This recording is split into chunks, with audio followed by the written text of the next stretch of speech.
hurricane, a tidal wave.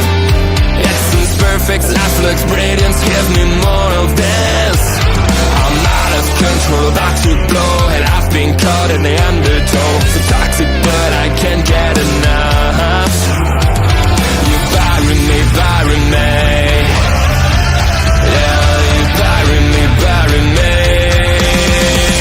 You've got me hypnotized, push me out of myself. You've got me hypnotized.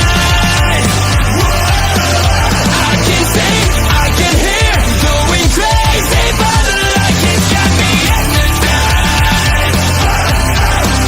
You've got me hypnotized. And get you out of my hand again.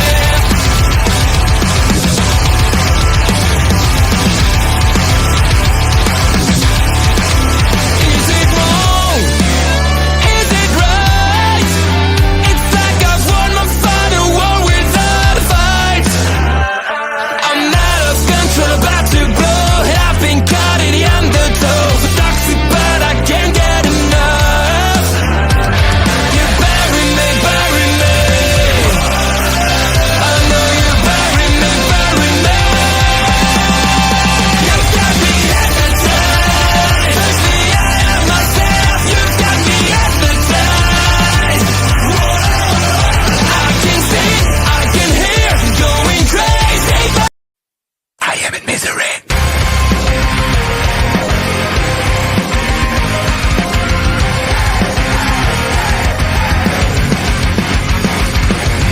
Everyone is watching me when I'm coming around. They all are judging me when I'm lying on the ground. I've got no shelter, I've got no escape. My life is a prison and I can't run away. I feel it in my bones, I'm losing it all. Stuck in my head, I am in misery. Deep inside myself, all I get, my only family. Stuck in the grave, can someone rescue me? I'm burning alive, I got it, I am in. I am in misery.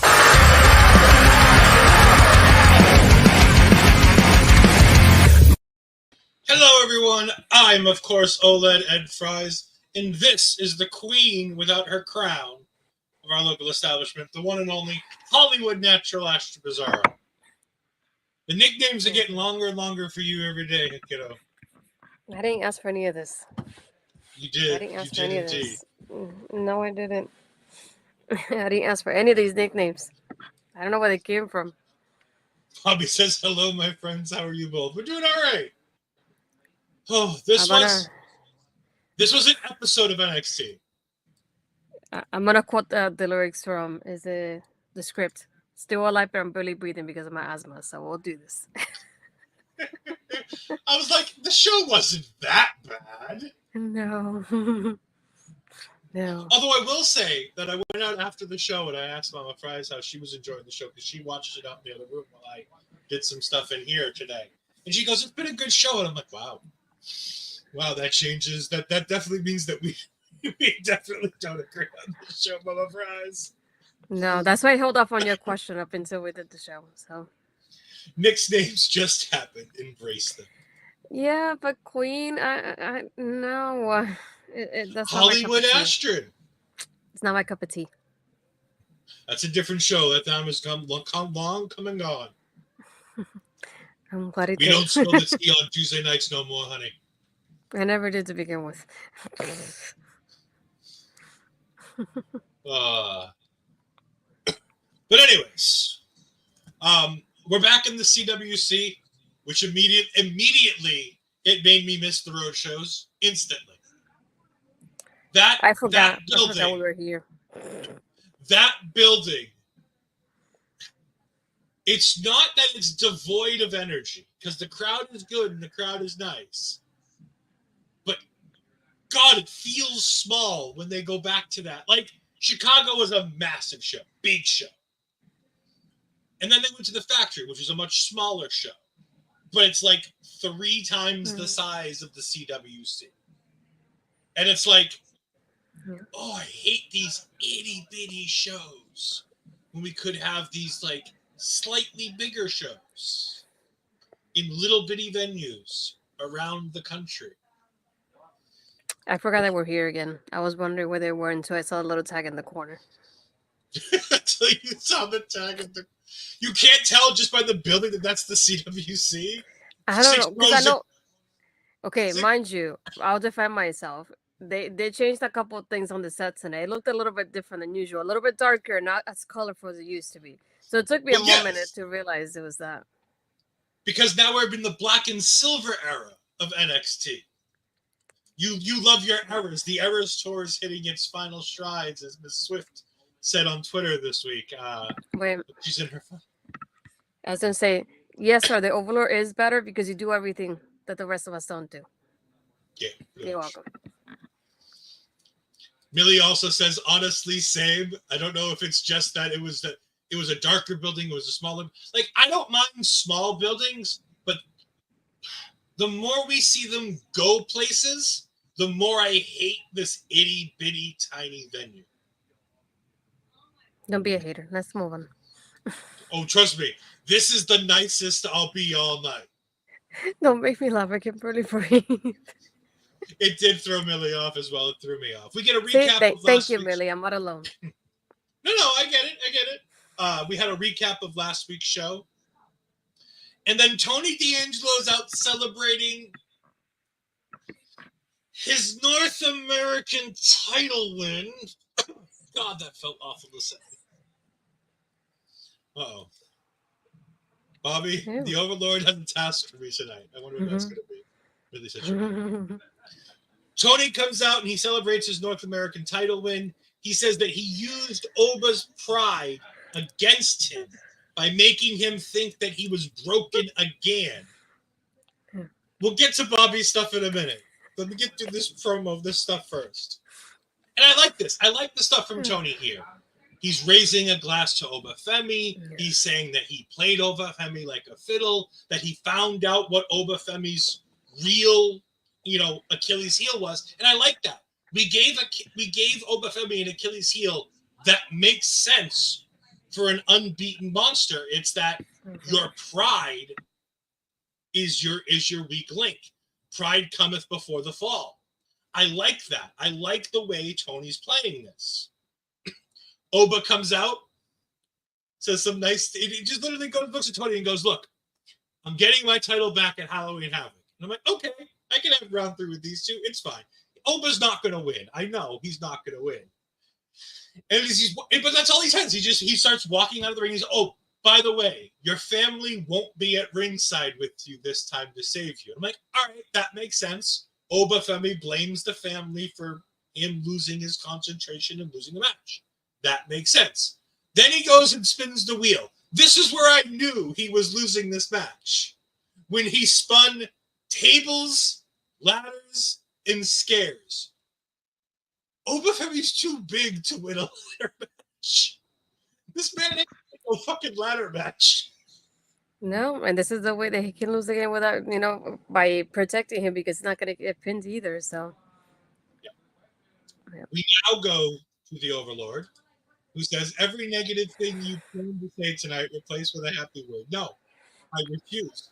There are far too many silly things that happen on the show to replace any of them with happy words. No, I'm going to do what Kane told me and embrace the hate. I'm going to embrace the hate. I'm not going to be like John Cena. I am going to embrace the hate. No giving it a try. We'll see. Maybe. What did you think of this match? Spread love, not hate. Gosh, stop making me want to laugh. Oh, jeez. What'd you think of this opening segment here that took about, 10 minutes? Yeah, I like that it was short and sweet in that aspect. I just didn't think we were gonna open with a segment like this. I thought that we would open with a match at least to get the action going. I would prefer that instead.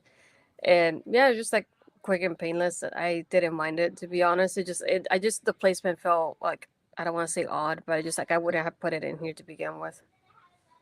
I wouldn't have put it here, especially with what came next. I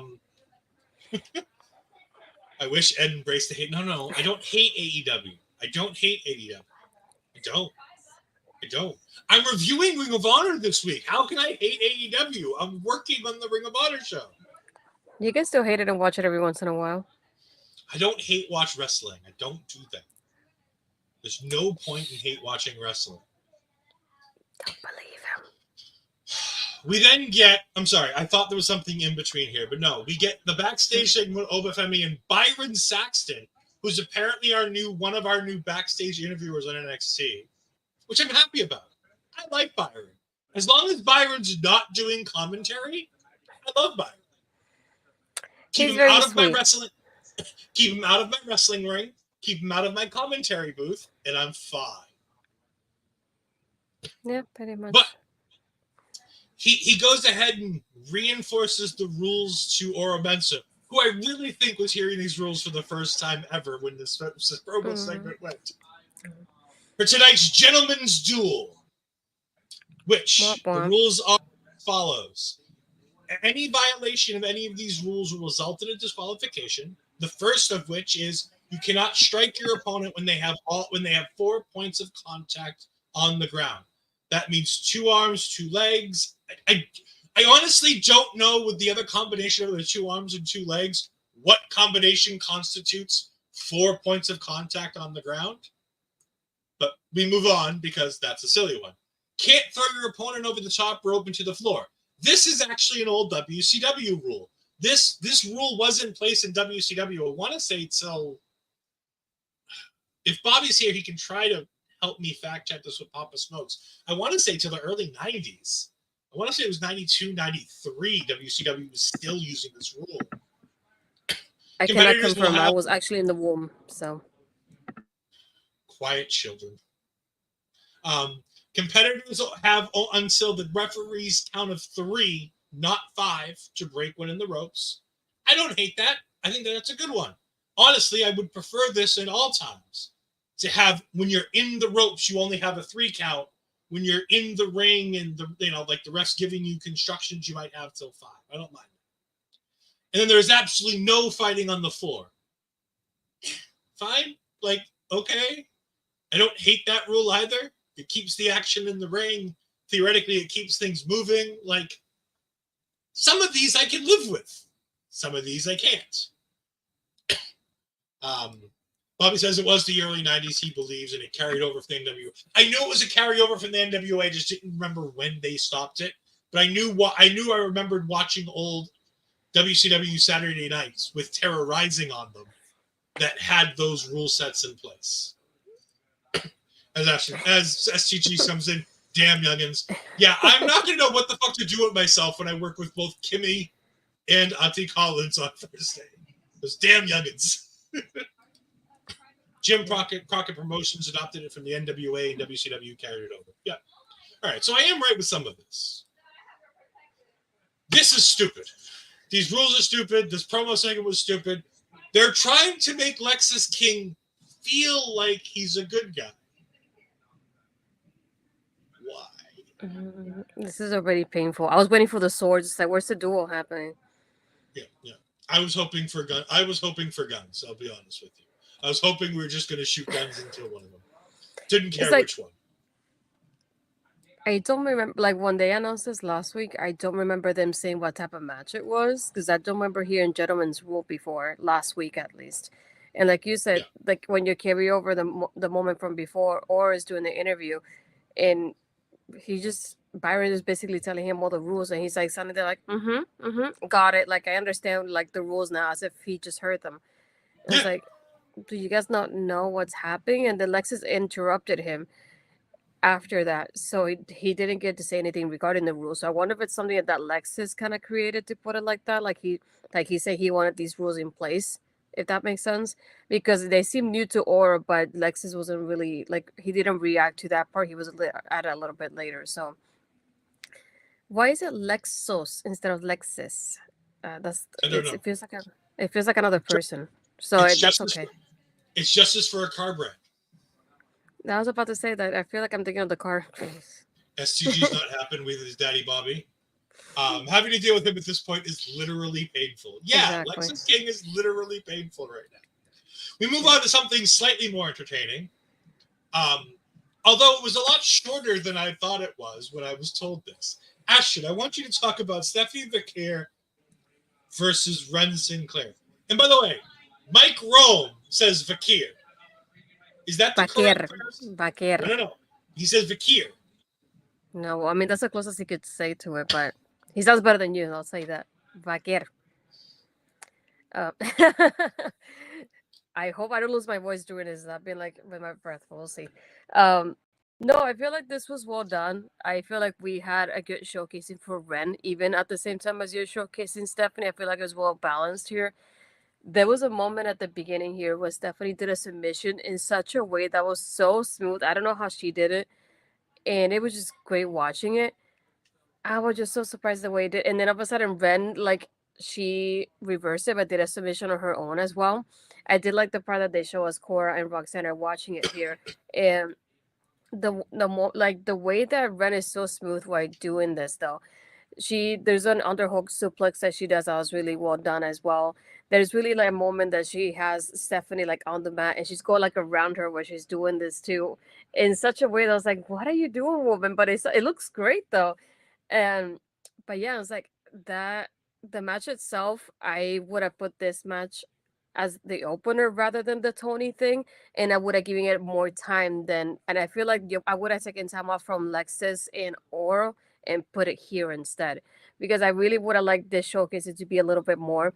I recorded it just because I wanted to show and get the feedback from Mel regarding the match. And once I recorded it, and that was without Stephanie's entrance, it was about like 4 minutes and like 40 seconds. So I would say it was less than 5 minutes without. I would say with Stephanie's music. So it didn't even last like a commercial break or anything. I was surprised. I was waiting for the commercials. I could stop the video, and the commercial never came in. And all of a sudden she won. I was like, oh, okay. But it's just like that's the part I didn't expect out of it. But we get Cora Roxanne jumping her afterwards. Julia comes in for the assist here. And I love how Stephanie's the one that gets in the microphone and says, we have a tag match. It's like, us versus you two for Halloween Havoc. And I said, there we go. That's all I wanted. Thank you very much. Yeah, so here's the thing. I was very, very surprised. And yes, Billy, I was going to say, because I thought this went long. I was like, it was long for a debut. And I asked you, I literally point blank asked you the question, is this match supposed to, one, debut Stephanie to the U.S. audience? Or two, is this showcasing Wren for a title match I'm unaware of? And because it felt ironically, like the type of match that makes Wren like a championship contender. Yeah, it just felt like that's why I said it. I feel like even though I knew the main event was going to be the number one contenders match, I would have changed the placing of this match because it seemed just as important as the contenders match. And I was just surprised it didn't last too long. I would have, like I said, I would have taken away from the gentleman's duel, whatever it was called, and then put it on this match instead because they were doing so well, and I didn't want it to end the way it was. And Wren, this is the second time we get Wren. It feels like a random match, but at the same time, she has been showcasing herself in such a way. I was like, I like that we can see her doing this. Like, I'm like, finally, we get to see a glimpse of a little bit of that Wren Sinclair that I've been wanting to see in the NXT. So I feel like she did very well with Stephanie. I'm like, at least she didn't die, but at least she survived. She survived to tell the tale later. But I think she did very well with this, and she was able to showcase Stephanie, but showcase herself as well here. So I was like, it was great for me. Yeah, it did make my thumbnail a little bit pointless though, because I did have fun with the thumbnail this week, where I put Wren Sinclair with a tombstone next to her name. We do have a comment that's popped up a couple times, and I just want to address it because it's slightly incorrect. It says Io Sky and Kairi Sane and Julia and Stephanie Vaquer face to face next week in NXT. Yes and no. All four of those women will be on the show. Yes. They will be in two separate, different tag team matches on the show next week. Io Sky and Kairi Sane will be taking on Lash Legend and Jakara Jackson, while Julia and Stephanie Vaquer will be taking on the Terrible Toxic Trio. 2 out of 3. So they are correct on the same show, but there's absolutely no chance that we see any of that go face to face. NXT is taking that one slow. They're not going to put all four of these women on the same frame at the same time right now. They're going to take some time to get that going. But it is something I bet we will see at some point. But I think it's really a bad idea to advertise it now. Yeah. Speaking of Lash and Jakara, what did you think of their 2-minute match on SmackDown? I was disappointed. That was one of the reasons why I was tuning in the show itself. And I really wanted to see more from it. And it was so disappointed. I saw them like being so in control of the match, and I was like, they're looking great with like veterans. So what is going on? And then all of a sudden it was over. It's like, what is happening? I get that the idea is a backstage promo. I still don't. Yeah. You don't want to promise something you have zero intention on delivering, and I think they have less than 0% intention on delivering us that match. Remember, we have to calm down. We cannot forget what happened when Shinsuke Nakamura won the Royal Rumble and got his WrestleMania match with AJ Styles, and it ended with Nakamura hitting AJ Styles in the balls. Like, yeah, I was there for that. Let's calm down. Wait, let's relax. Bobby, that's another Taylor Swift reference for your playlist. Wait, what? You need to calm down. No. They need to calm down, not me. Yeah, but you said it. So now you're... What did I say? You say you need to calm down. Yeah, what does that have to do with fucking Taylor Swift? It's a song from her. I don't fucking care. Oh my god. He has to replace it with a positive word, Bobby. There you go, Overlord. That's the count. Trick and Kalani are backstage talking about their respective title pictures as Terrible Toxic does their horror movie villain thing of standing in a doorway behind them, just watching them and listening to them. Trick says he doesn't care who wins the triple threat, and he names a whole bunch of people. I do like Taylor Swift, but there's a certain point where I just stopped listening to the new stuff and mostly just listened to the back catalog of the first 2, maybe 3 albums. So there's a whole generation of this crap that I don't know. I was about to say, they better be the Taylor's versions at least. Oh, God, no. I don't care about the Taylor's versions versus the regular version. I just play whatever comes up. Anyways, Kalani says that she's going to allow Ava to decide her next challenger. They do some kind of thing. She says that's stupid. Nobody does it like Lonnie crap. And then they walk away, and Terrible Toxic walks up and goes, I guess we need to go see Ava. And I'm like, God. Joy. We get Lexis King heading to the ring. And then we get a commercial break. But wait, can we point out that Julia and Stephanie matched when they came to make the save? Did they match? I didn't think they did because Stephanie was in black. I was going to say, Stephanie was in black and red. I didn't think they were matching. Well, Stephanie... Oh, I didn't see Julia's outfit. I do like Stephanie Vaquer with the succubus horns. I don't know what else you call them, but I call them the succubus horns. I thought that was great. When we come back from the commercial break, I took far too many notes in this segment, but I'm going to read them all anyways because this was the most honestly, this was the most amusing thing on the show up to this point. Like, I really enjoyed the match between Wren and Stephanie, but this was the most amusing thing on the show. Carmen Petrovich and Brindley Reese are backstage talking about the Julia Stephanie stuff and about the tag match when they're interrupted by Ashanti the Adonis. And he comes in and bye-bye, have a good night, guys. Ashanti the Adonis comes in and he apologizes to Brindley with a rose for ruining their tag match the week before. To which Carmen is visibly irritated but says nothing. And then Sean Spears and Brooks Jensen, for some godforsaken reason, come up. By the way, they're both heels. Ashanti the Adonis, Sean Spears, Brooks Jensen, all heels. Why this is happening, I don't know. Spears says that you need to treat women better. This isn't the way that you treat women. And he takes the rose from Brindley, which Brindley doesn't give a shit about. She cares not. He hands the rose to Brooks Jensen, like some kind of animal, just pops the head of the rose off and throws the petals on the ground.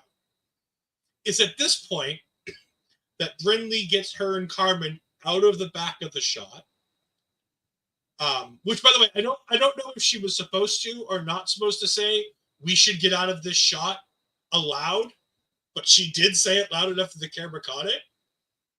So I don't know if that was just like her reminding Carmen they needed to leave and her not realizing that she's not supposed to say it. Either way. So Ashanti doesn't like the fact that the rose is there. They get ready to start to scuffle, but in comes Robert Stone and a whole bunch of security.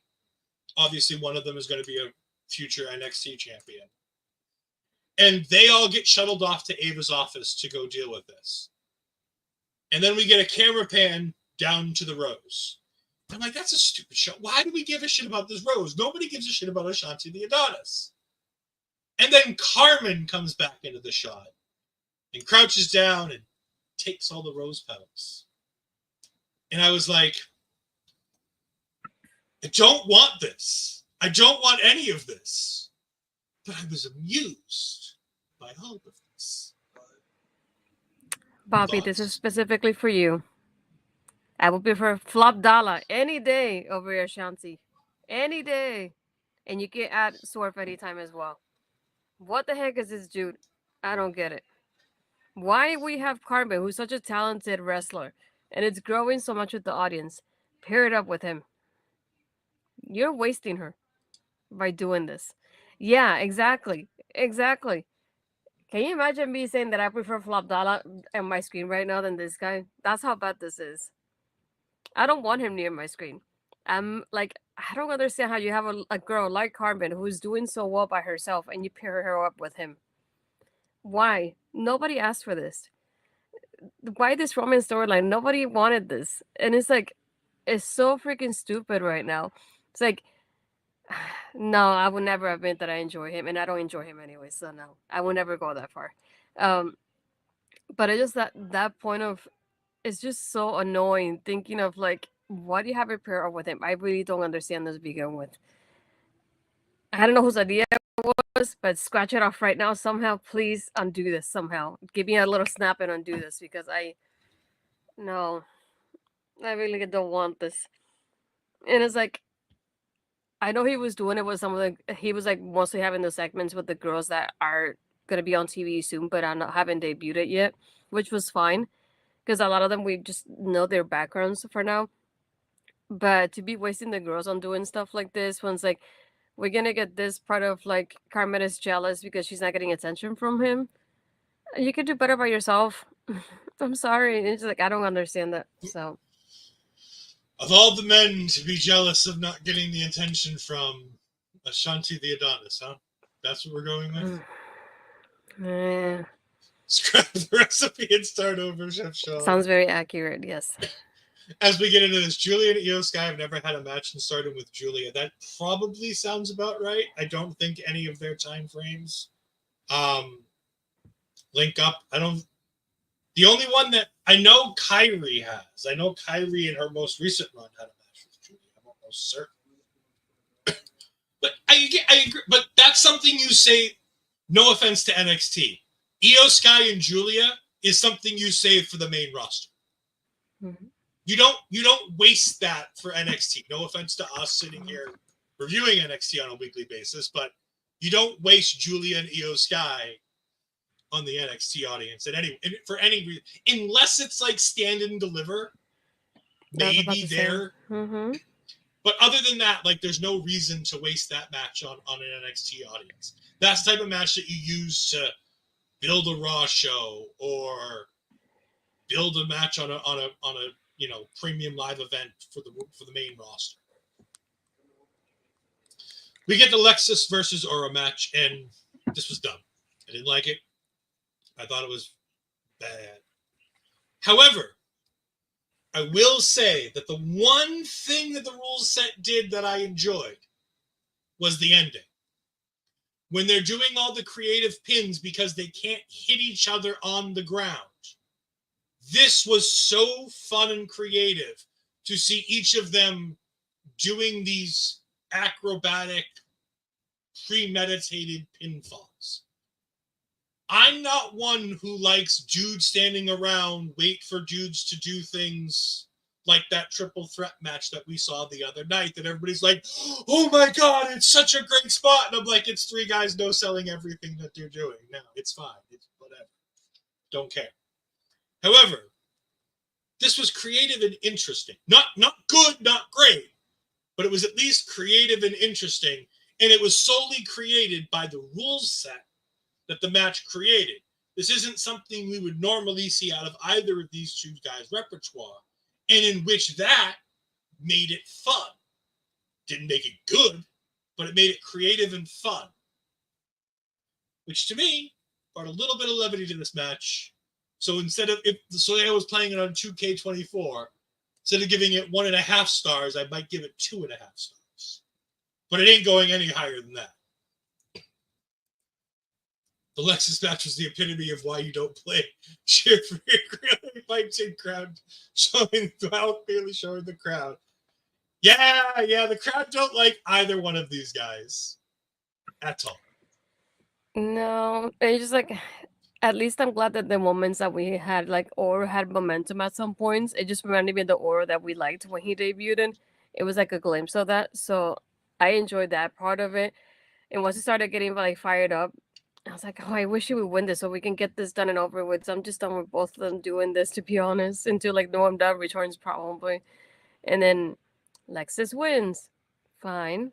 And then he just raises Oro's hand, and Oro's like looking at him all confused as to why this is happening. It's like, it's happening, isn't it? Against my will. It's happening. I will say, though, there was a great line in this commentary. Vic was trying to get Booker T to listen to the rule set for this match.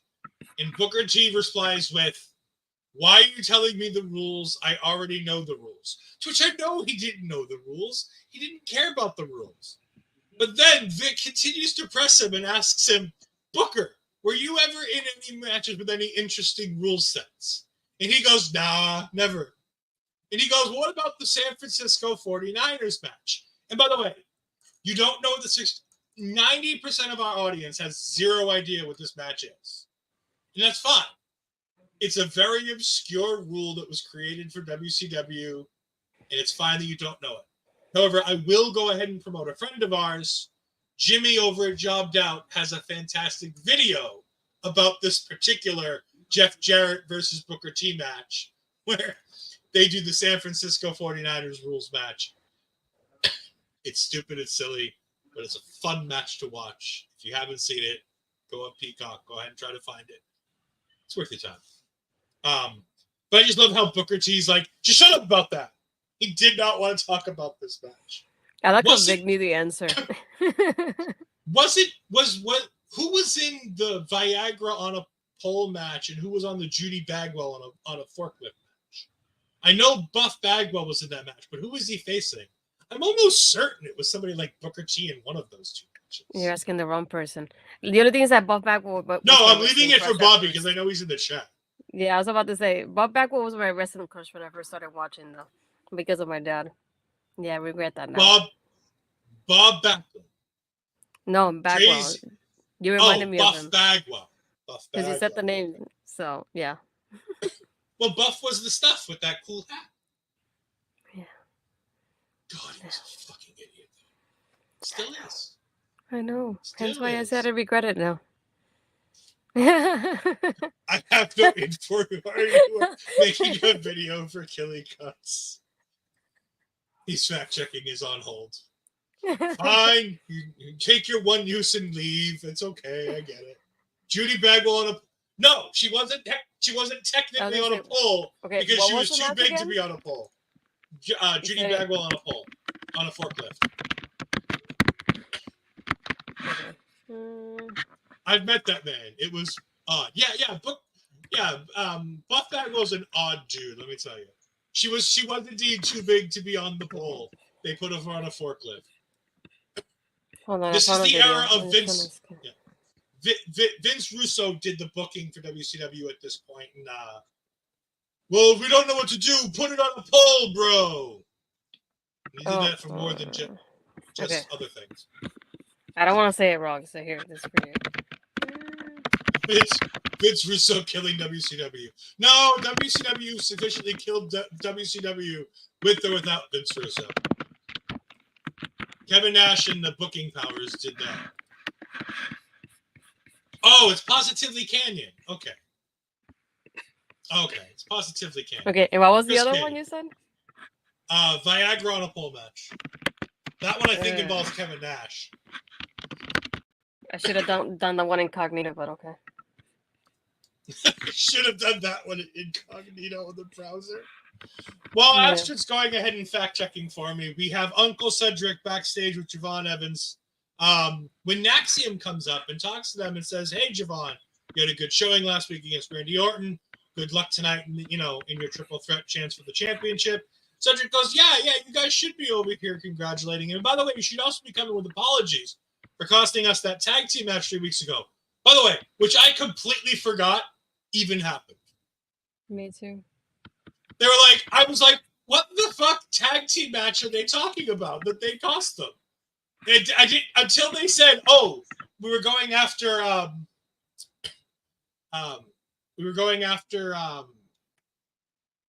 who were they? A-Town Down Under. That's what we were doing. I'm like, oh yeah, they had a tag team match, didn't they? By the way, I enjoy the typing sounds. Sorry, I keep forgetting to mute myself when I do that. It's Billy Kidman versus Shane Douglas in the Viagra on a pole match? That's what I could find. All right. It's possible. I mean, it's 2000s Yeah. WCW. Anything's possible. Yeah, July 31st, 2000 Nitro episode. Oh, definitely. Trust me. If the thing is completely insanely stupid in WCW, 90% chance it happened in 2000s WCW. I'm glad I wasn't watching. What did you think of this segment with Wes Lee, Naxium, Cedric, Javon, and the back and forth between Wes Lee and Cedric specifically? What did you think of that? I forgot about the whole tag team match like you did too. It took me a moment when they said that to go back to it. I was like, it feels like ages ago. And we move on to wrestling. But I like the back and forth between Wes and Javon here. It just made me think this is the part that I thought Ethan's winning and these two are going against each other at Halloween Havoc. That was my mindset going on from there. And it's like Wesley's gonna teaching Javon like a lesson based on how the match is supposed to go. So that was my mindset before the match even started. So I'm glad I got it right. I like the back and forth here where Wesley's like, look, you're not ready to be a world champion here at NXT, you know, I know what it takes. And Javon's like, when were you world champion? When did I miss where you were world champion at NXT?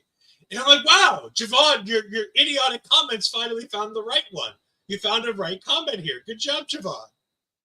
And Wesley's like, look, kid, I have at least won championships in NXT. I've won every other championship that's in this brand other than that. I understand what it takes to be a champion. And I'll be there long before you. And I'm like, no, you probably won't. I don't think Wesley's ever going to be NXT champion. Not because he's not talented enough, because I don't think he's going to be here long enough to win that title.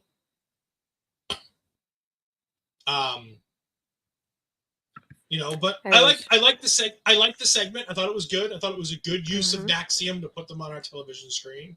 I still want Javon Evans and Cedric Alexander versus Naxium. I think that's a fun tag team match. It could be like a pre-show match for Halloween Havoc. I think that could work a lot.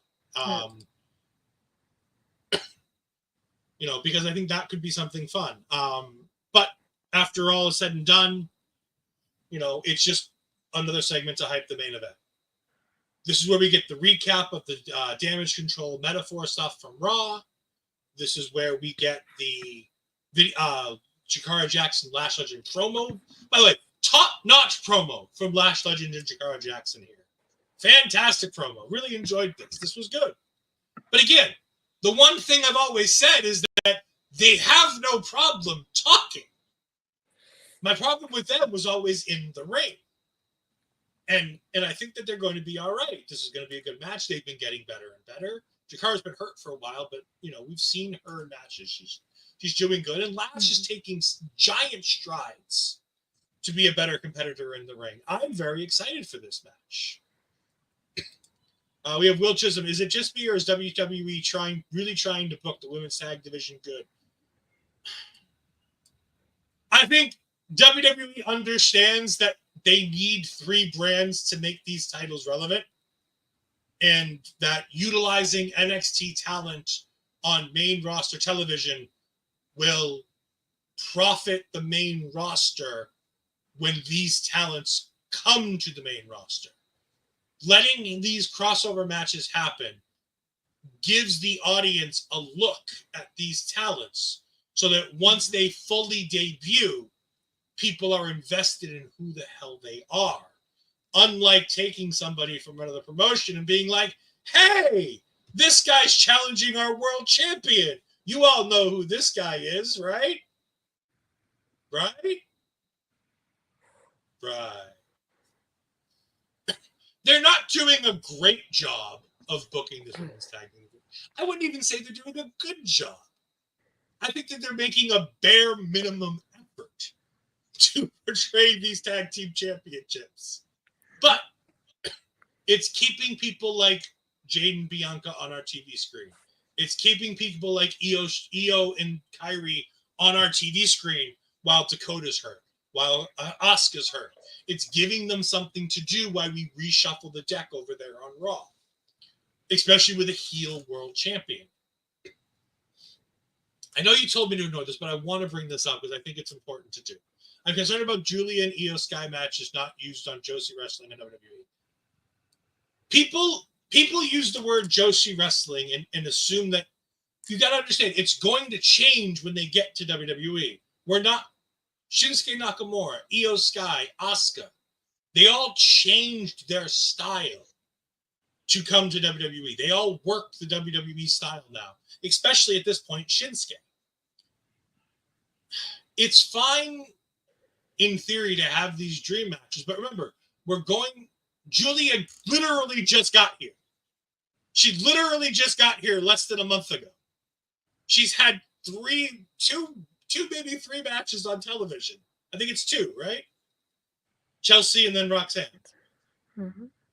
So next week will be 3. Halloween Havoc will be 4. Like, give them time to book these dream matches once these people have been on fucking television for at least 6 months. Like, give them time to do this. They will do this. Triple H is not Vince McMahon. They're smart enough to figure it out. But just remember, the matches you saw that you can hear Andre and Melball talk about every week on Japanese Wrestling Update, on their own show, Andre and Melball Wrestling Talk. Those matches aren't the matches we're going to see in WWE.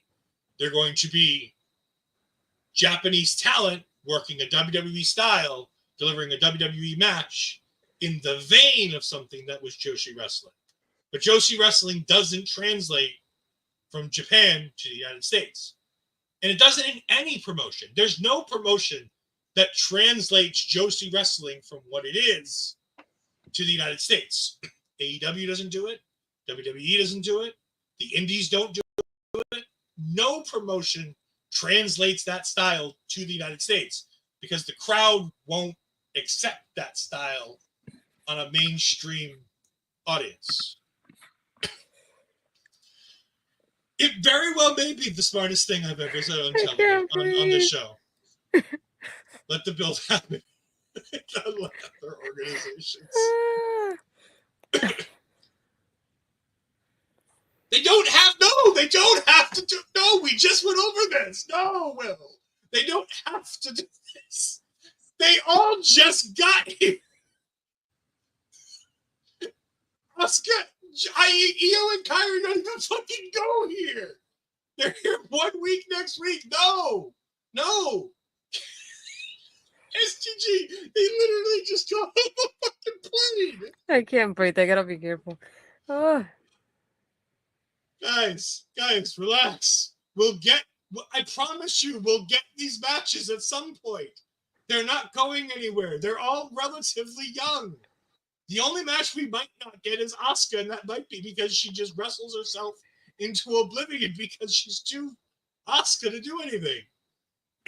WWE's women's division still no challenge on Marigold since Io Sky challenged Utami Hashishida, or Marigold challenged WWE's division like an aid.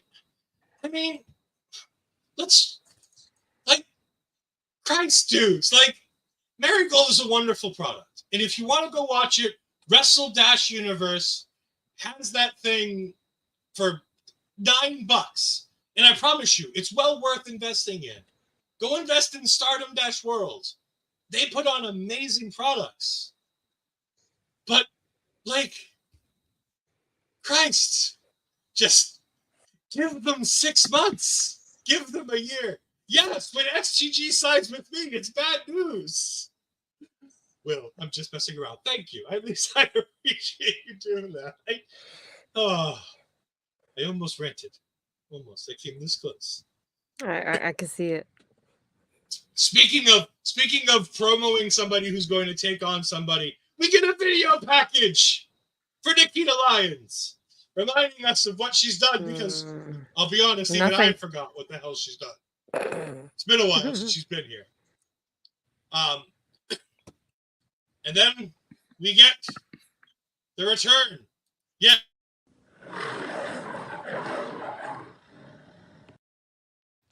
The lion roars again. It did get my blood pressure boiling. I was a happy head as Lola Vice took on Nikkita Lyons. And Nikkita wins! Woohoo!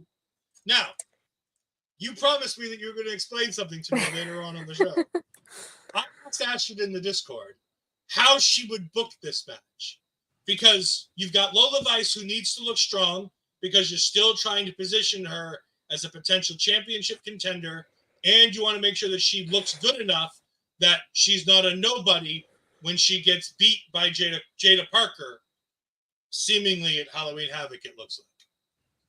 And you got Nikkita Lyons coming off injury, the video package. You want to make her look strong so she doesn't come off weak, so you can go ahead and promote her as a potential, I think, North American Women's Champion in the future. I think that's a realm you could do. Don't do it, but it's an idea you could do. So how would you have booked this match? First, when I saw this match, I just thought, oh, Ed would have been so torn about this match. So very torn. Oh, yeah, there was a point where I really would have been torn about this. Yeah, you're right. Yeah. No, this one, like you said, I was like, it's one that I was torn about, but in the end, I would have had Lola win instead, because I thought about it this way. Nikkita, to me, is kind of in a similar, I don't want to say level, I guess, if you want to call it, to me as Cora, and I'll explain. Because Cora, to me, has been one of those people that she's been there for a while, but she hasn't really done much because she's been injured too often. Same thing with Nikkita. I feel like the women's division has progressed so much while she has been gone, that to the point of like, this is not the women's division that was there when she was there. And that's how much she has changed. So I thought about it this way. I would have had Lola win instead, just because it feels like Lola's a better investment in that aspect than Nikkita has been. Lola has really improved. Even if we don't like how she wrestles, she has improved more than Nikkita has. But she's also shown that she's consistent as well, because we had seen her, like, I don't want to say almost weekly, but almost there weekly on the show compared to how Nikkita has been. And it's like, why would you invest your time in Nikkita if you don't know she's going to get hurt again and then be off for who knows how long? Versus with Lola, you see that they've been including her in like the marketing aspects of things since she debuted, and because not only using her MMA background, but using her Hispanic background as well on things.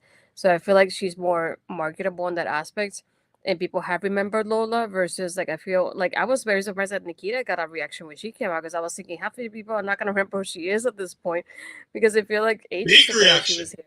Big reaction. Yeah, too. and she had even a side with posters too. I was so surprised. But yeah, I like the, don't get me wrong, I like the ending here with Jada getting involved and everything that happened. But I feel like I would have picked Lola instead, just because I feel she's a better investment in the storyline than Nikkita is returning. Because even returning last week in a backstage segment, the way she was, it felt like underwhelming, like anticlimactic the way she did. I would have said Imagine if Lola said, "Look, I want some competition. Let me do an open challenge," and all of a sudden she returns. Like something like that would have made people buzz with the reaction versus the way she debuted. She returned backstage last week. So that's how I thought about it. It's like to me, Nikkita and Akora are in that same kind of level that they have fallen behind because of their injuries at this point. Yeah, I don't necessarily disagree with anything you said there. I like the idea of keeping Nikkita strong because, like I said, I think you can position her in that North American Women's Championship picture by just having her pick up good wins against generic opponents. You don't have to push. I don't want to push Nikkita hardcore. Like I agree with her injury history. There's no reason to push her hardcore. The one thing I will say is that they're obviously not worried about her injury risks because she was wearing 0 knee braces tonight, whereas Cora's still wearing 2. If I remember correctly, I think she has one on both legs. I know she has at least one. And I think she's wearing 2. I like how Nikkita's coming out with no protective stuff. I think that they're ready to push Nikkita because I think that they were planning on pushing Nikkita the first time when she came back before she got hurt with Blair. I think there were plans to push her then, and they took the time and they let her get healthy. And I think there's no real bad reason to do that. And I like the way they do this because they give Lola the out. Lola had a good, believe it or not, they had a good match with each other. Their skill sets are actually relatively level, where they had a really, it was a bit slow. It wasn't flashy, but both of them got to do their thing. And I think Nikkita looked just as good as a fighter as Lola in this match. I think her worked punches look a lot better than Lola's. I think her worked MMA style, kickboxing style works better than Lola's incorporating it in. I liked when she did the Lola Vice ass thing, which she didn't yell out, "I'm a Latina," which Lola did yell out tonight when she did the thing, which is funny. I recorded it from it. I was like, "This is what we meant last time." Yeah. But no, like, and she says, "Have you seen Nikkita? I have a feeling that's why she got her." I mean, it's why she gets a reaction out of me. No offense. Like, I adore Nikkita. I think she's great. On television and kayfabe. In real life, she's a train wreck, and I want nothing to do with people like that. But like, I get it, and but I do like the martial arts style. I think Nikkita has a fun style that's different from Lola Vice. She does work more of a martial arts kick fighting style better than Lola Vice does. I don't like that they changed her finish. I don't like that her finish is now a Vader bomb as opposed to the split pin thing that I used to adore when she used to just do the split on people. But this was a fun match. It did what it needed to do. It didn't take too long. And it continues to set up what we're going to get. I think next week we get Tatum Paxley versus Jada. I think in that match, Jada gets screwed over by Lola Vice. When Lola Vice comes out and does the same thing that, you know, we get a little mix around in Halloween Havoc. That's another match. Probably a pre-show match, but I think it's a match. Like, don't get me wrong, I think NXT could put it on the main card, but if we're getting a North American Championship match with one member of Toxic Trio versus Kalani, by the way, I also think that could be a 6-woman match. Believe it or not, I think there's a very weird realm of possibility where we get all 3 members of Terrible Toxic versus Jada, Lola, and Kalani in a 6-person match for the North American Women's Championship, where you can protect Kalani and have somebody win that championship, potentially Jason. Wait. J. Oh, I thought you said like a 6-person tag, and then you said the title. No, and I was like, wait, what's not happening? tag. No tag. Okay. I think it's a 6-person match. I think that's scary though. I think you incorporate all of that story because all those storylines kind of really revolve around each other. Jada and Lola still hate Terrible Toxic. Kalani still really kind of hates Terrible Toxic. And all 3 members of Terrible Toxic hate the other 3. So I think there's a way that you can kind of mimic this where you can get all 6 people in the ring as like a 6-person, not a scramble, but like a fatal 6-way. Yeah. And Or maybe you an know, whoever. elimination match. Yeah, you could do elimination. You could do any. I think there. I don't think that's the obvious route. I think it's one-on-one match and then one-on-one match. But I could see there being a 6-person match to kind of get it all on the card and do all the stories. I don't. It's not even necessarily that I don't. That I think it's too close to Nia's. I personally just like when Nikkita did the split. Like, because I like when people have their own signature pins. I grew up in the age where I watched The Undertaker. And The Undertaker had the special pin. Hand, do the hair flip, get the hair out of your face. That thing. I love The Undertaker. And that's what I grew up on. Rhea Ripley has a special pin where she does that little roll up where she's, got them, legs all the way up. Yeah, legs all the way up, Rhea, face down, ass up kind of thing. Like that, it makes Rhea special. I liked how Nikkita had this move that made her feel special without being really out of her moveset. As a dancer, I could see a dancer doing a split. I think that's a fun way to finish the match. I don't think it works on everybody, but I think it's fun. So, yeah, sex pin is literally. I was trying not to say it, but yeah, sex pin. I do feel like Terrible Toxics hates each other at times. I feel like they hate each other tonight when Fallon agreed to this match. Yeah, and I thought about it. Like, I know that's probably not going to happen in that aspect, but let's say they were to win their match, right? Mm-hmm. And she said, "Oh, whoever, if you win the match, then you get a title shot." So let's say they were to win the match, and it's let's say, for example, JC and Fallon. Who are they going to pick to get the title shot? Yeah, that's what it's that's like. That's one of the reasons. Because in my head I was thinking, is it a fatal 4-way where it's 3-on-1? And I'm like, well, no, because if you're going to do that, you might as well just include Lola and Jada. I'm like, it kind of all so that's where I was going with it. I'm like, ideally it's a 1-on-1 match, but then it's either is it Fallon or is it JC versus Kalani? Yep. And I'm like, well, if you're going to do that and you're going to do a triple threat or a fatal 4-way, because Ava conveniently, and it's the next segment, so we're just going to keep rolling into it. Mm-hmm. Ava's talking to Julia and Stephanie, and she makes the match official for Halloween Havoc for the tag match. Great. Terrible Toxic comes in. They want their North American Championship. They say, oh, all you have to do is just ask for it. Fine. We want a North American title match. Good, it's done. And Ava's like, no, not so fast. They've earned what they've got. They have a reason to get what they've got. That's why they're getting what they want. You guys have nothing to stand on. You have no reason. I'm like, well, yeah, and you lost last week, so that should be more of a reason why you don't get the match. But I like how Ava's like, well, look, if you guys really want a chance and want to earn it, fine. You guys face them. If you win, you get a match. And I'm like, all right, this makes sense. Cora Jade, Roxanne come out. They screw Stephanie and Julia about the win next week. We get the Women's North American title match. Boom. Now we set up a Women's North American title match. Well, how do you figure that out? Boom. That's where you get the 3-way, the 4-way, or the 6-way. Like, it kind of, it all kind of flows together and interlocks. Like, I think any one of these options work, and I think it all kind of does what it needs to do.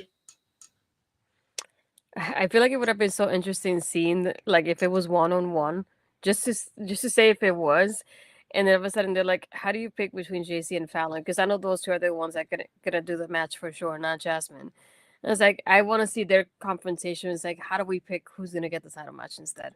And it's like, that would be something interesting to watch if it were to happen that way. Because I would love to see that. And it's like, how do you guys pick between each other? Who gets the opportunity now? Or does Kalani go, I want both of you, and that's about it. And then Ava goes, no, let's add somebody else. And then she adds, maybe a Jada or a Lola later on. But I feel like that part of it will be interesting to how they play it off. By the way, what do you think of the nicknames for Stephanie Vaquer and Julia given by Vic Joseph? We have Beautiful Madness for Julia, and tonight we got Dark Angel for Stephanie. I don't know about Dark Angel, though. I like Beautiful Madness. I feel like it's something different. But I like... I don't want to say she's the first because I will have to fact check that, and I don't know if I can. But I like the one where Stephanie goes, she's la primera, and then you can see her doing the one all the time, and that's the one that she uses often. Whereas Dark Angel, I'm like, I don't know about that one. Yeah, but Stephanie isn't La Primera because I believe La Primera is Tony Storm. Stephanie is Cinco. No, but she's like the first luchadora. That's what la primera. No, I know what it means. So. I just wanted to throw out the PWI 250s out and Tony Storm. By the way, good job for AEW to get AEW / Ring of Honor to get. I think it was at 4 or 5 in the top 10. I think because it's Athena, it's Tony, it's Mariah, Willow. and Willow. Okay, those 4. Wait, I'm looking it up. Hold on. Anyway, should alert. It's in the chat. So we got, I know, Tony, and then Willow, Mariah, Athena, 4. Yeah. So the top 10, for those that missed it, was Tony, Jordan, Rhea, Micah, Stephanie Vaquer, Sari. It's Bailey, Willow, Mariah, and Athena. By the way, Athena at number 10. Are you fucking kidding me? Like, I'm sorry, PWI, but are you fucking kidding me? She's been champion in Ring of Honor longer than any Ring of Honor champion has ever been champion. And she's number 10. I can't wait for this to be 30 minutes on Honor Ramble on what Thursday night. Because if it's not, I'm going to make it 30-minute segment on Honor Ramble. Bitching about and Roxanne is 11. Woohoo! What did I segue? Did I segue? Oh, I did. I say I segued from La Premiere into the. Yeah, you did. I did. Yes. We have another comment. Do you think WWE not getting Never Stardom star because Stardom and AEW partnership? I mean, no. I think WWE raids places. They didn't do partnerships. So when they did partnerships, they would be like, hey, we're going to take Kairi Sane for the Mae Young Classic and then never let her go. They took Kota Ibushi for the Cruiserweight Classic and tried to get him to sign a contract. They took Zack Sabre Jr. and tried to get him to sign a contract. Like, they basically take your people and then say, hey, give us a contract. The reason why they're working nicely now is because Vince is gone and Triple H is much more likely to be like, hi, let's do mutual business where we send you people that we don't want to work right now and they get time to do their thing and then we get something in return later. Yes. They don't work together, they steal. And sometimes it works. Like Jordan next year. Yeah, Jordan and Joe Hendry are both coming here in 2025. That's a done deal. But no. The reason why NXT Japan didn't happen is because the people in Japan saw what happened to the indie scene in Britain when WWE did NXT UK. And that put a big stop on WWE working with any of these people. Rossi Ogawa is very good friends with William Regal, which is probably one of the reasons why Rossi Ogawa is working with NXT, is because of the friendly relationship there and the less than friendly relationship he has with Kenny Omega and Tony Khan. But again,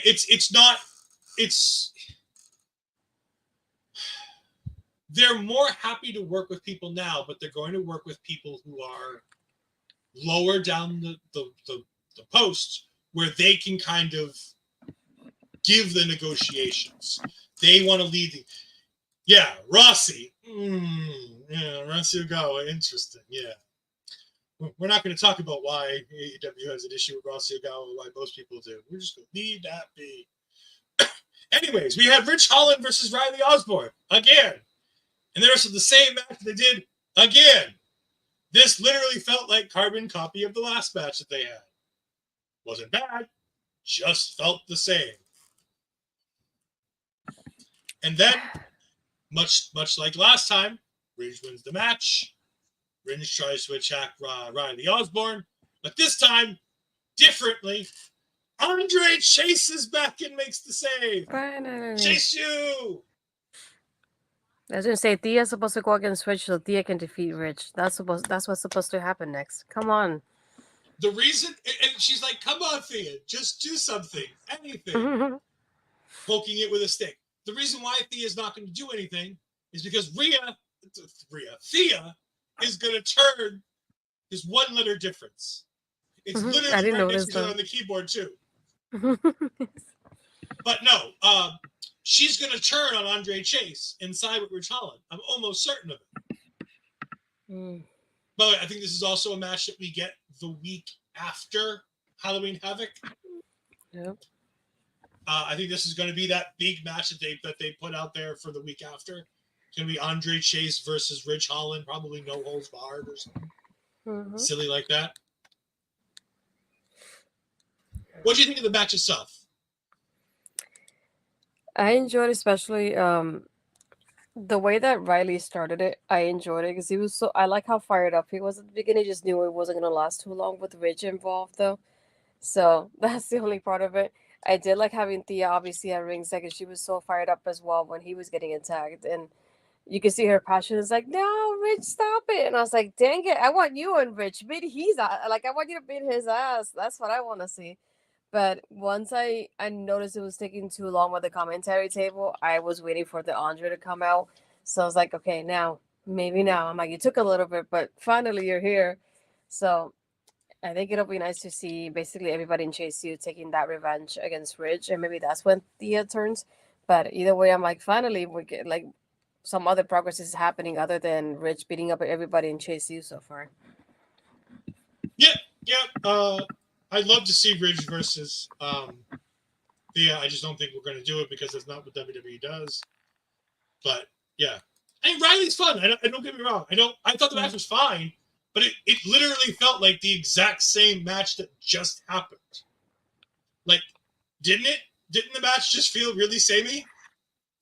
Yeah, it really did. We then get Byron Saxton backstage again, and Tatum Paxley is paying in a shipping container. Not a shipping container, a shipping box. It's a big wooden box that you would ship something. I missed this part. Oh, did you miss this segment? Yeah, I don't remember seeing that. So the backdrop. Remember how we said how she was playing with the dollhouse? Well, you said Tatum. Never mind. I thought you said Fallon. That's what I went. Wait, what happened with Fallon? No, Tatum. Okay, yeah. Tatum's playing with the dolls, and she hands one to Byron Saxton. And she's got like the dollhouse next to her, but she's got this big wooden box. Yeah. And it's the same kind of box that you would see in like a heist movie or any movie with like shipping art or shit like that. It's this big wooden shipping box. It was weirdly cute, wasn't it? I was like, oh, this is kind of a cute set. She's got her own like creepy set. Like, I like this.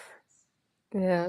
Well, now she moved her house from the corner where she was at to backstage with the dolls. Yeah, backstage now. Now she got an actual. Well, you know, she got married, so now she got an upgraded house with all those sales from all those big body Javi merchandise. Hashtag we want Javi.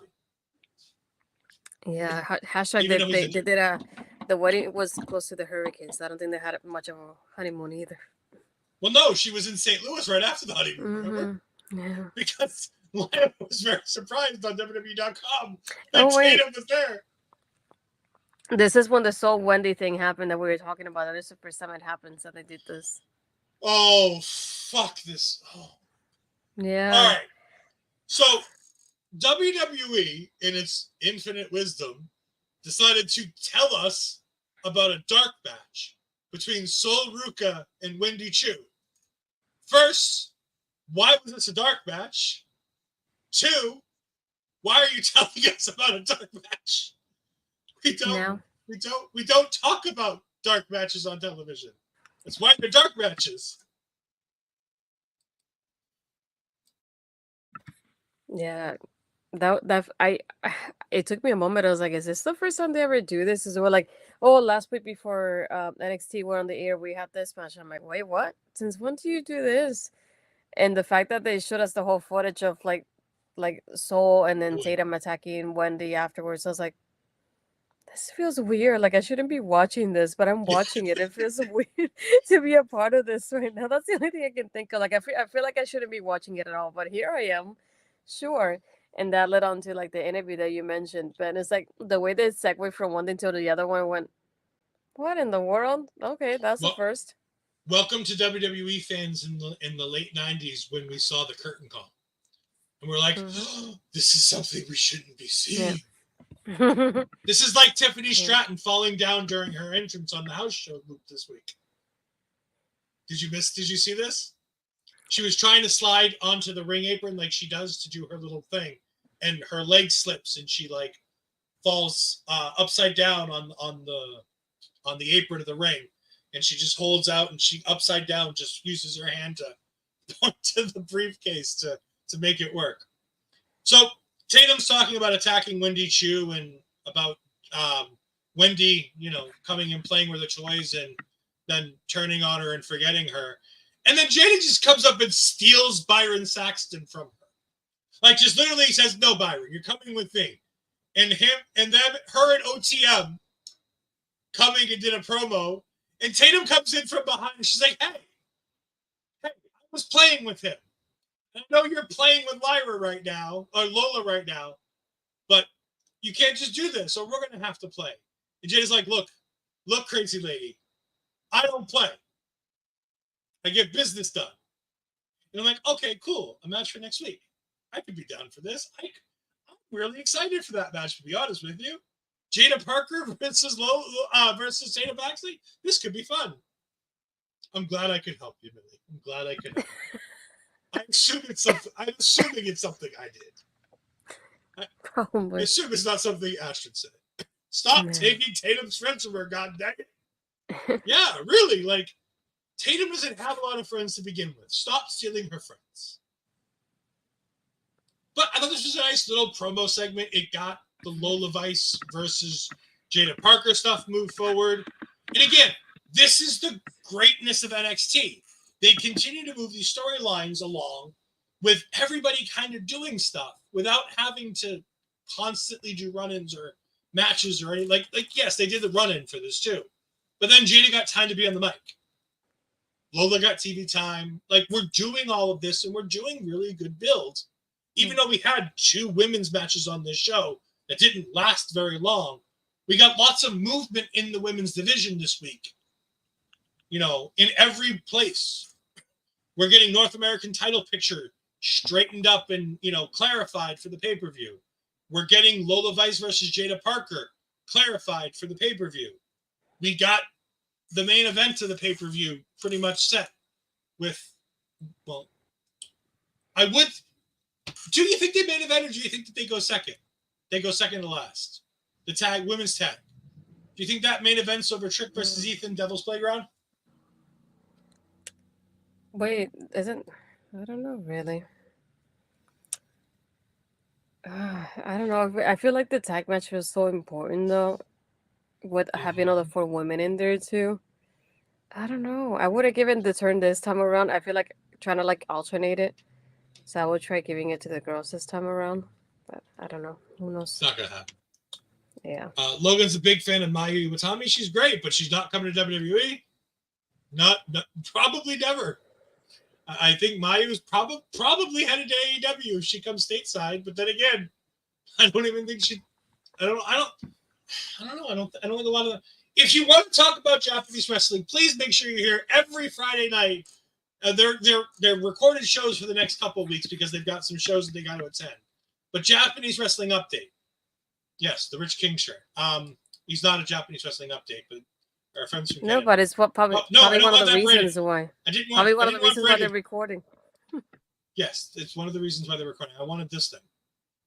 If you do want to talk Japanese wrestling, down here, Andre, that Canada dude, Melball Collins, they do fantastic work. Andre and Melball Wrestling Talk. They're part of the Ole family. We adore them to death. They talk Japanese wrestling every week on their show. They go ahead and do a Japanese wrestling update every week here on our local establishment. Go ahead and check them out. They'll have much better answers to your questions than I will. I promise you that. Oh, and then after talking about a match where we got a dark match, we got a dark match on television with Brooks Jensen taking on Ashante the Adonis. The most important part of this match was Carmen dumping the roses on the apron to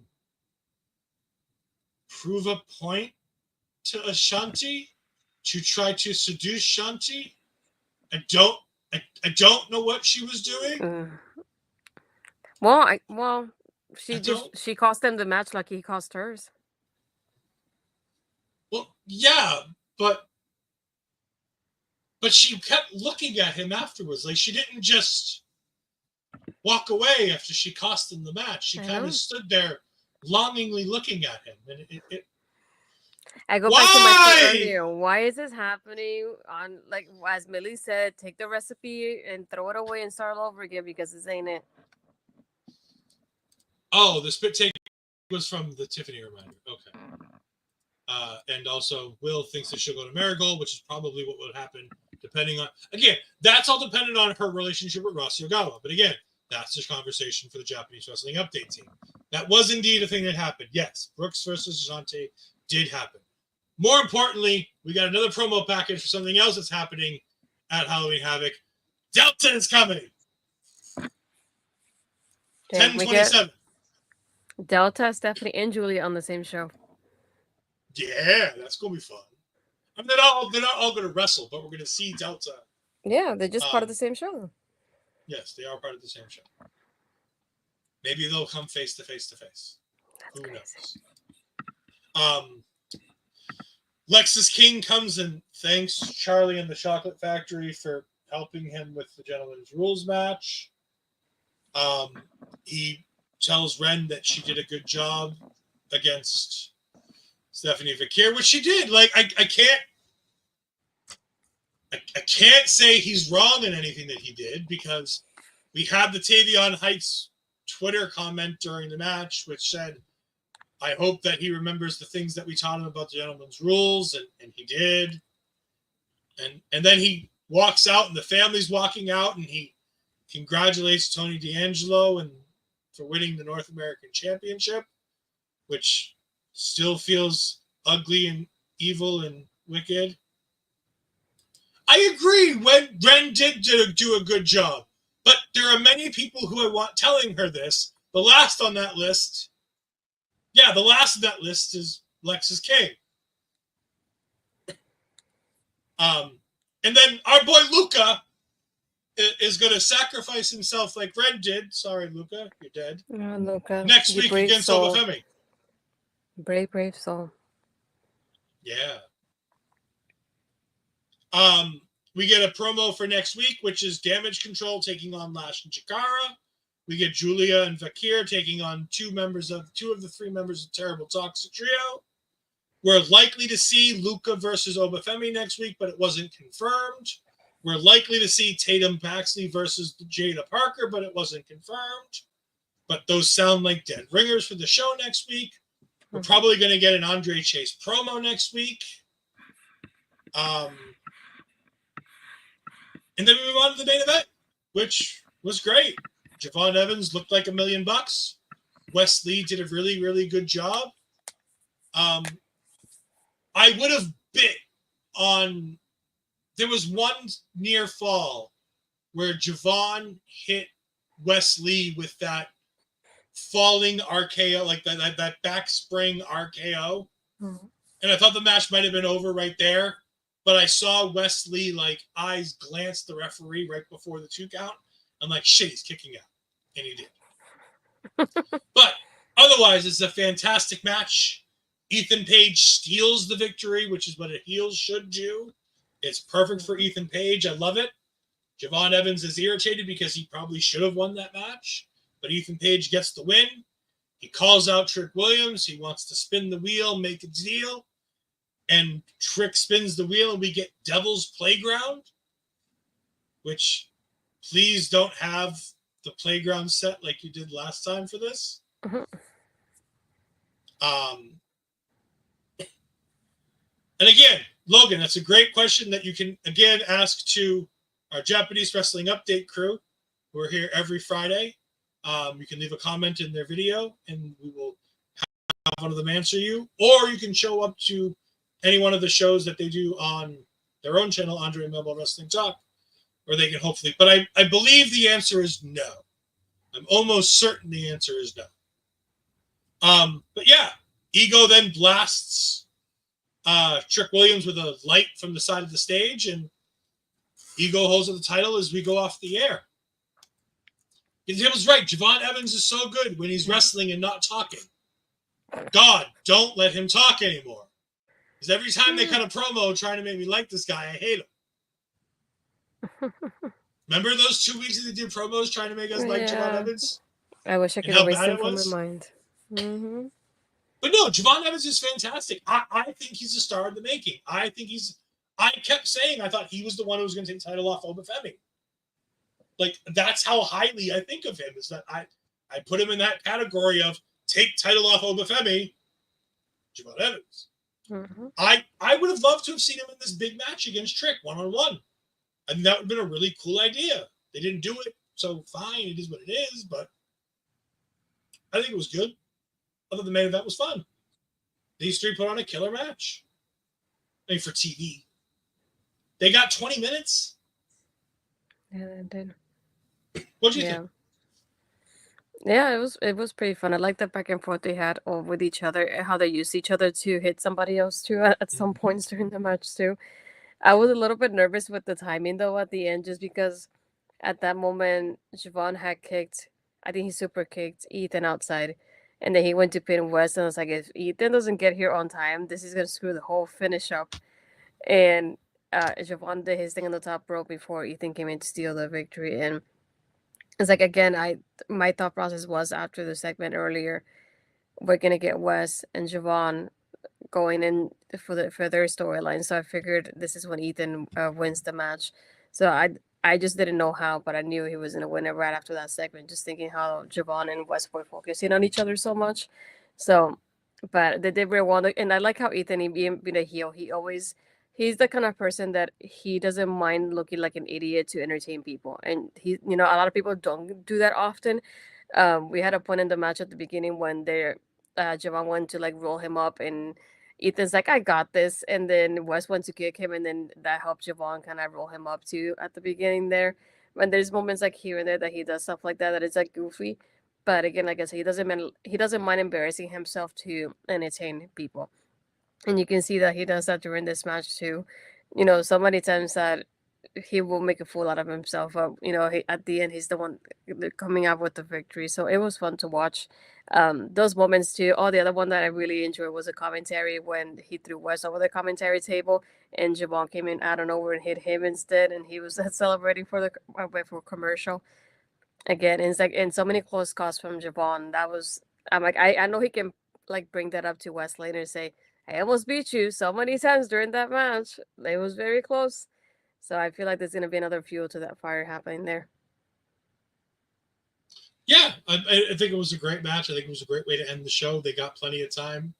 I wish they would have cut some other stuff to give some other matches plenty of time, but they didn't. With the Delta promo packages, do you put her in the North American title picture, but they make her feel big so she can go for Roxanne? No, Delta needs the North American Championship picture. I feel bad because it means we're going to stifle that division just a little bit. But I think Delta needs seasoning, whereas Stephanie and Julia don't.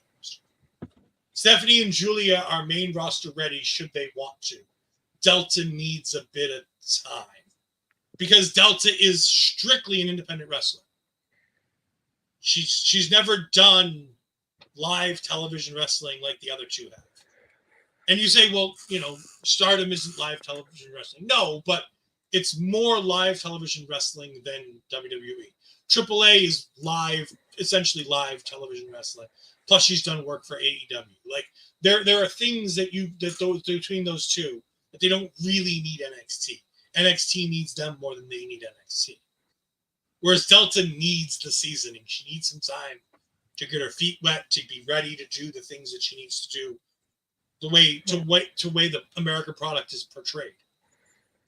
And I was gonna say to add to that, with Julia and Stephanie being here, they're the ones in the world title picture with Roxanne. And Roxanne's gonna leave. We're gonna keep Cora, Julia, and Stephanie here in the world title picture. So Delta needs a position somewhere else too because she's not gonna get involved there that quickly. So definitely it'll be like I would say kind of like an Oba Femi, kind of keep her undefeated for a little while, then she goes for the title, and once she does, or maybe we get the breakout tournament, she'll be the one to win it and cash in for the title shot as well. So I would say it would be like an Oba Femi type of build for her, and like as much as I don't want to say it, when you say she could go for Roxanne's title, it's not gonna be Roxanne's title anytime soon, just so you know. So it's gonna be either Julia or Stephanie. It depends on Chef Sean, but time will tell on that part. Roxanne's days as champion are ticking away very, very quickly. Yeah. Get the Table says, even though he uses the wrong name here, I think Javon and Cedric take the titles off Naxium, not Fraxium. Naxium. Naxium here on our local account. I think that could be a possibility. Yeah. I mean, at this point, it's who fucking cares who takes the titles off of them? Like, I don't. There's nobody in the tag team division that I really care about anymore. I cared about OTM, but we haven't seen them in almost a month. So that was the first time we saw OTM in what feels like a month and a half. Yeah. Well, we always said it. They said they need Jada more than Jada needs them. Jada has been highlighted more than they have been lately. But they were doing such a good job of building the two together naturally that it felt great. And lately they've just kind of screwed the pooch on that. But yeah. Remember that we do have coverage for all of your Halloween Havoc viewing needs. We'll be having... Ashley, why don't you tell the people about the great guest that we're going to be having? Don't let me do it. Let's let you tell the great guest. Talk about the great guest that we have coming up for our NXT takeover. NXT Halloween Havoc. I don't want to butcher the last names, just so you guys know. So I'll wait for them to pronounce them. But we have Robert from Fightful, who's a writer, a very talented writer. He's going to be joining us with the pre-show. And then we get Megan, who's going to join us with the post-show this time around. So there you go. We will have, as always, we'll have social media posts going out sometime next week once I get the graphics fully made. We'll have some graphics going out to go ahead and promote these. We'll let you know when and where we're doing them. We will say that right here, right now, that the pre-show is going to be pre-recorded. It's going to be pre-recorded content. I don't think any three of us can find any good time to do that as a live show that weekend. I have a very busy weekend that weekend, so yeah, we'll do that as we get there. I didn't realize we also have the Bound for Glory poster for that weekend as well. So I'm really bored. Yeah. It's going to be a big weekend for Astrid. I've got Chaotic Wrestling on Friday. I've got the mini for her birthday over the weekend. And then I got Halloween Havoc on Sunday. So, oh boy, it's going to be a busy one. Yeah. But Astrid, where can the people find you? And are they going to find you on Ladies Wrestling Showcase this week? Not this week. We'll talk about that later. I'm trying to do a little something. Just hold off. But no, you can find me tomorrow. I almost forgot about it. Doing Marvel talk. We're gonna talk about Agatha. 10 is when you do it. Yeah, right after about 10-ish. Right after AEW kind of starts to wrap up, we'll go ahead and do Marvel talk with our add a subheading involved. And I don't know when it'll come out, but I think it'll be the same nights. Probably after that, we'll see. But we have the Terrifier 3 review for Killer Cuts that Bobby and I are doing. So check the socials. It'll be happening sometime this week. Probably a little bit tomorrow, most likely. But just in case that's a little pending one. Then you can find me again next week. Again, take over with this one here, right here. I forgot. For Bound for Glory, it'll be Mark, myself, and Kimi Soko for that Bound for Glory post show as well. So I got 2 Halloween Havoc shows, and then the Bound for Glory post show for next week as well. For other than that, you can find me my Twitter and Blue Skies as Bizarro, my Instagram and Threads as Bizarro20, and that'll be for me. And then if you haven't yet, go subscribe to my YouTube channel, please. I'm working my way to 500 subs at least. So if you haven't yet, click subscribe, click on that bell to be notified when I upload or go live. And this is your part because you're better at it.